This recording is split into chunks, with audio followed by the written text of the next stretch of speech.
I came into my office. I'm used to my son being on my computer. He was standing behind my desk, and he turned his head, and I could see his upper body shaking. Mom, don't panic. Whatever you do, don't call the school. It's been handled. It's okay. And his eyes were large. He was terrified, not nervous. He was terrified.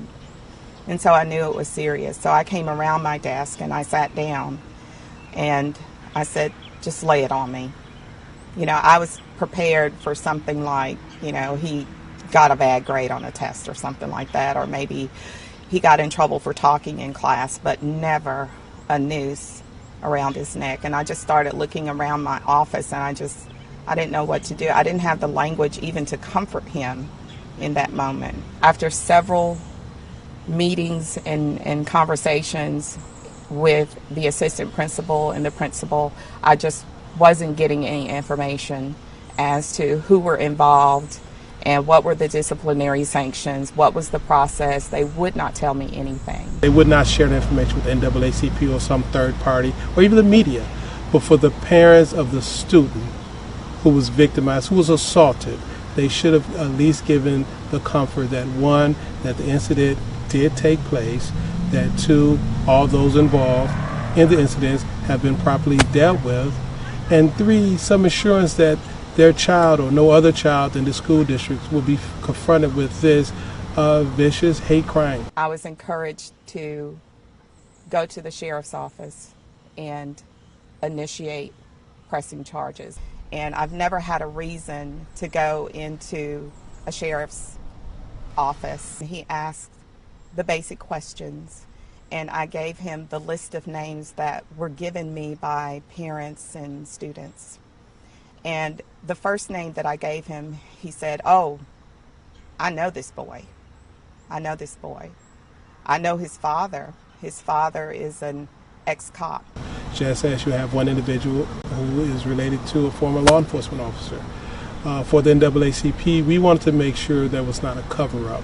No child should have to go to school in fear of intimidation based on race, more or less anything else. It made me back off completely. And after I talked with the sheriff deputy the next day and realized that he did not speak with the principal or the superintendent, I told him, you know, at that point, I felt that he was not a man of his word.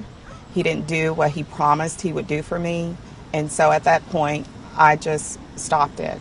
And I communicated with Dr. James that I was ready to give up at that point because I don't want to ruin my child's life and I don't want to put him at further risk. When you give the NAACP a green light, they are movers and shakers. So I really I was expecting maybe one or two cameras and just my family who were standing behind me, my husband, my aunts, my Aunt Peggy and Aunt Bonnie and my parents.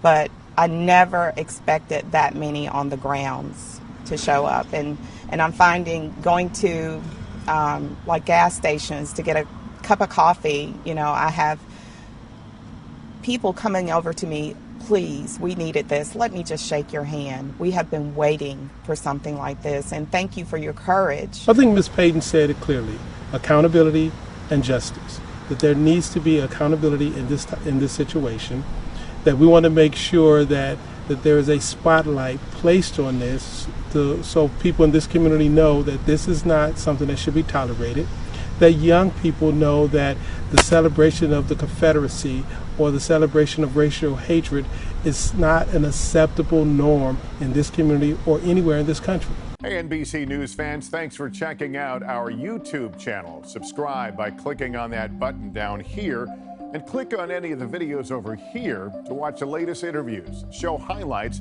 and digital exclusives. Thanks for watching.